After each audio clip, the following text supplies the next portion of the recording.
This is Greater MSP Business with Cindy Brucato. Hello everyone, we're here at Greater MSP Headquarters in St. Paul, and we're welcoming one of tech's hottest properties here and nationwide, Code42. Headquartered in Minneapolis, Code42's crash plan has propelled the company into the top 10 of data backup firms. Jobs have nearly tripled at Code42 as our region's reputation grows as a hub for tech and tech employees.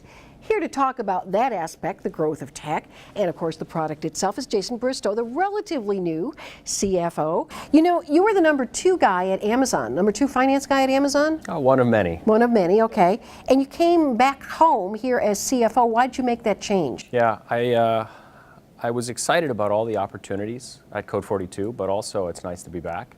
I went to Eden Prairie High School and then left and took a long, winding journey around the world a few times, and then now I'm back. The opportunities in tech are fantastic here. You know, we are a great place for technology.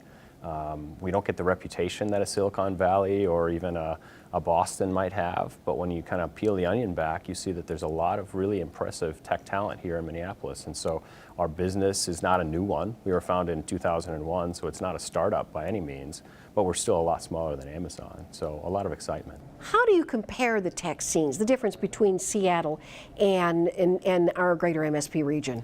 Similar in size. You know, similar in that, you know, people don't have the chip on their shoulder of a really small town, but also don't have the ego of a Silicon Valley or New York City. You know, similar downtown areas, maybe more tech from Amazon and Microsoft and some of the other bigger companies there, but a lot of similarities, more similarities than differences. So what makes a good region for tech? I think there's a lot to be said for loyalty. You know, we benefit from the fact that we, you know, kind of as Minnesotans and Midwesterners, we benefit from people not wanting to leave. And so we don't suffer from the same things that a lot of these quote-unquote tech hubs have, where they're always looking over their shoulder because people are changing jobs every 8, 10, 12 months. People are loyal here.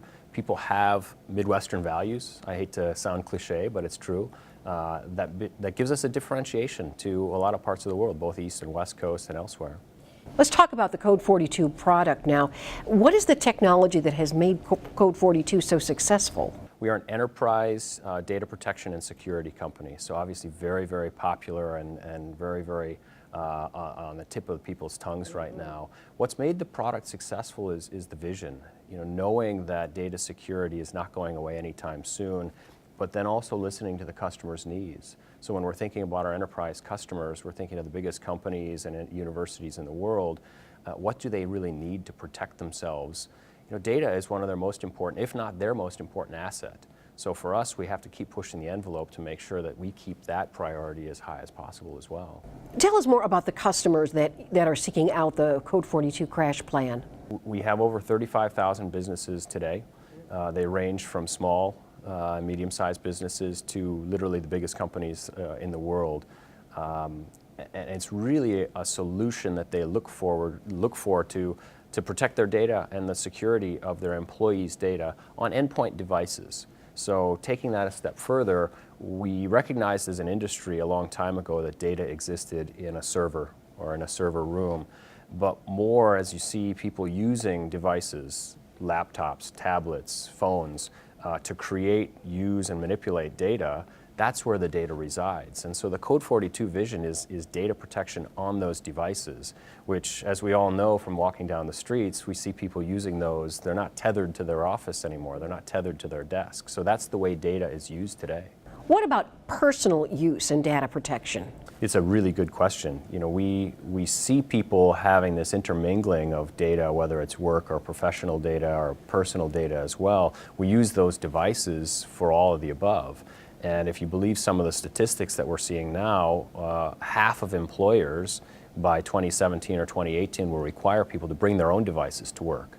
And obviously in that case, you're going to have one device for both personal and work. And so protecting all the data is really important, not just a fraction of the data, not just a segment of the data, but all the data.